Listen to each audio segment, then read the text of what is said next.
Have you ever opened the fridge, see nothing, close it, then open it again 2 minutes later?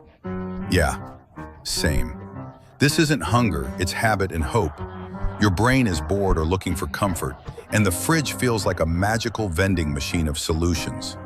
Even if nothing's new, your brain thinks maybe food appeared, somehow. It's called fridge foraging, a real behavior driven by routine and dopamine seeking. So no, you're not broken. You're just hoping the fridge updates like your feed. Follow for more relatable and ridiculous brain facts.